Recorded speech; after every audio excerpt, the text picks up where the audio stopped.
ভারত কি পশ্চিমের এক মেরুক বিশ্ব ব্যবস্থার বিপরীতে চীনের যে বহু মেরুক বিশ্ব ব্যবস্থার আকাঙ্ক্ষা সেটিতে বাগড়া দিচ্ছে? পুতিন ও শির কাছ থেকে দূরে দূরে হাঁটতে চাইছেন মোদি, নাকি সাবধানে পা ফেলছেন ভারতের প্রধানমন্ত্রী? এসব প্রশ্ন কেন আসছে? তাহলে শুনুন, রাশিয়া ও চীনের নেতৃত্বে পশ্চিমা বিরোধী জোট হিসেবে পরিচিত সাংহাই কোঅপারেশন অর্গানাইজেশন এসসিও বা সাংহাই সহযোগিতা সংস্থা, এই জোটে এশিয়ার আরেক পরাশক্তি এবং বর্তমান সময়ে রাশিয়া চীনের ঘনিষ্ঠ মিত্র ভারতও রয়েছে। কিন্তু গত ৩ জুন কাজাখস্তানের আস্তানায় শুরু হওয়া এসসিওর ২ দিনের সম্মেলনে শি পুতিন অংশ নিলেও অনুপস্থিত ছিলেন ভারতের প্রধানমন্ত্রী নরেন্দ্র মোদি। এ নিয়ে টানা ২ সম্মেলনে সশরীরে অনুপস্থিত ছিলেন মোদি। মোদির এমন অনুপস্থিতিতেই শুরু হয়েছে এসব জল্পনা কল্পনা। অনেক দিন ধরেই নানা উসিলায় শি ও পুতিন প্রায় বৈঠক করছেন এবং দুই দেশের মধ্যে সম্পর্ক আরো গভীর হচ্ছে বলেই মনে হচ্ছে। অন্তত পশ্চিমাদের বিরুদ্ধে দুই দেশ যে একই পথের পথিক, এটা বলাই যায়। মোদি এবার তার জায়গায় ভারতের পররাষ্ট্রমন্ত্রী এস জয়শঙ্করকে সম্মেলনে পাঠান। তুরস্ক এই জোটের সরাসরি সদস্য না হলেও প্রেসিডেন্ট রিসেপ তাইয়েপ এরদোয়ানও সম্মেলনে যোগ দিয়েছেন। এবারের সম্মেলনে যোগ দিয়েছে ইরানও। সাংহাই সহযোগিতা সংস্থা গঠিত হয় ২০০১ সালে। চীন, Bharat, Iran, Russia, Kazakhstan, Kyrgyzstan, Uzbekistan, Pakistan, Tajikistan এই জোটের পূর্ণাঙ্গ সদস্য। পশ্চিমের উন্নত দেশগুলোর বিপরীতে নিরাপত্তা ও অর্থনৈতিক ইস্যুকে প্রাধান্য দিয়ে সদস্য দেশগুলোর মধ্যে সহযোগিতা বাড়ানোই এই জোটের লক্ষ্য।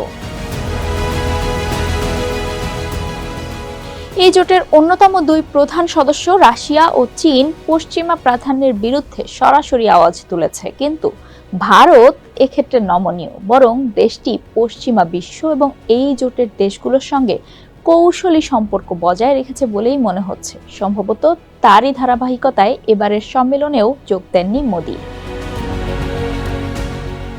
বিশ্লেষকদের অনেকেই মনে করছেন, সাংহাই সহযোগিতা সংস্থার এই সম্মেলনে যোগ না দেওয়ার মাধ্যমে মোদি তার দেশের জন্য একটি ভারসাম্যপূর্ণ পররাষ্ট্র নীতি নিশ্চিত করার চেষ্টা চালাচ্ছেন। এ বিষয়ে হংকংয়ের লিংনান ইউনিভার্সিটির আন্তর্জাতিক সম্পর্ক বিভাগের অধ্যাপক ও এশিয়া প্যাসিফিক স্টাডিজ বিশেষজ্ঞ ঝাং বাওহুই বলেন, এই সম্মেলনে মোদির অনুপস্থিতি এটা স্পষ্ট করে দিয়েছে যে ভারত এসসিও থেকে দূরে থাকতে চায়। ভারত ২০১৭ সালে পাকিস্তানের সঙ্গে সাংহাই সহযোগিতা সংস্থায় যোগ দেয়। করোনার পর গত বছর দেশটি ভার্চুয়ালি জোটের একটি সম্মেলনেরও আয়োজন করে। বিশ্লেষকরা এও বলছেন যে পশ্চিমা বিশ্বের সঙ্গে সম্পর্ক স্বাভাবিক রাখতেই চীন ও রাশিয়ার নেতাদের সঙ্গে সরাসরি যোগ না দিয়ে দূরত্ব বজায় রাখার চেষ্টা করছে ভারত। এ বিষয়ে ঝাং বলেন, ভারতের বৃহত্তর কৌশলগত নীতি পুনর্বিন্যাস একটি সম্ভাব্য কারণ হতে পারে দূরে থাকা। দেশটি পশ্চিমের সঙ্গে সংযোগ বাড়িয়ে তুলেছে এবং অপশ্চিমা শিবিরের সঙ্গে সম্পর্ক দুর্বল করছে। এসসিওর সঙ্গে ভারতের আপাতত সম্পর্ক থেকে এটি স্পষ্ট যে এটি এই জোটকে একটি অপশ্চিমা রাজনৈতিক জোট হিসেবেই দেখছে, যা মূলত চীন রাশিয়া দ্বারা প্রভাবিত। অনেকে বলছেন, মোদির অভ্যন্তরীণ ব্যস্তসূচির কারণেই তিনি সম্মেলনে উপস্থিত হতে পারেননি। এ বিষয়ে ন্যাশনাল ইউনিভার্সিটি অব সিঙ্গাপুরের ইনস্টিটিউট অব সাউথ এশিয়ান স্টাডিজের রিসার্চ ফেলো অমিত রঞ্জন বলেন, মোদির অভ্যন্তরীণ ব্যস্তসূচির কারণেও এমনটা হতে পারে। তবে তিনি বলছেন, মোদি সম্ভবত চীনা প্রেসিডেন্টের সঙ্গে সরাসরি সাক্ষাৎ করতে চাইছেন না, কারণ গত বছর দক্ষিণ আফ্রিকায় ব্রিক্স সম্মেলনের সাইডলাইনে শেষবার দেখা হওয়ার পর থেকে দুই দেশের মধ্যে সম্পর্ক বিপর্যস্ত।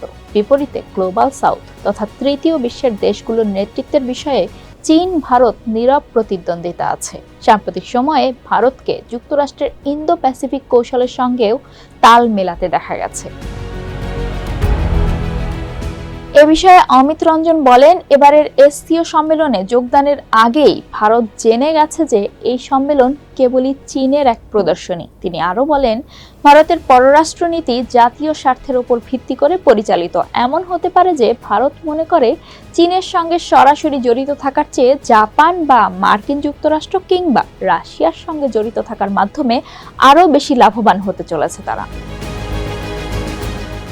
সাংহাই ইনস্টিটিউট ফর ইন্টারন্যাশনাল স্টাডিজের চায়না অ্যান্ড সাউথ এশিয়া সেন্টারের secretary general Liu Zongyi বলেন, চীনের সঙ্গে সম্পর্ক উন্নয়নে ভারতের আগ্রহ খুব কম। ক্রেমলিনের এক বিবৃতিতে বলা হয়, এবারের সম্মেলনে এসসিও সদস্য দেশগুলোর নেতারা পরস্পরের মধ্যে বহুমুখী সহযোগিতা আরও গভীর করার ও এসসিওর কার্যক্রম উন্নত করতে আলোচনা করবেন। এর বাইরে রুশ প্রেসিডেন্ট ভ্লাদিমির পুতিন দেশগুলোর নেতাদের সঙ্গে দ্বিপক্ষীয় বৈঠক করবেন।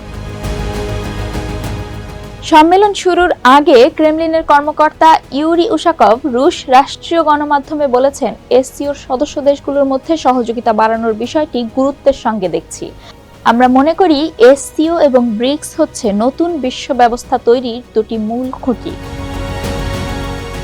রাশিয়া ও চীন উভয়ই বিশ্বমঞ্চে মার্কিন নেতৃত্বাধীন আধিপত্যের বিরুদ্ধে একজোট হওয়ার চেষ্টা করছে। চীনের পররাষ্ট্র মন্ত্রণালয়ের মুখপাত্র মাও নিং বলেছিলেন, বেইজিং বিশ্বাস করে এসসিও শীর্ষ সম্মেলন সব পক্ষের মধ্যে ঐক্যমত্য গড়ে তুলতে এবং সদস্য দেশগুলোর নিরাপত্তা, স্থিতিশীলতা এবং উন্নয়নে অবদান রাখতে সহায়তা করবে।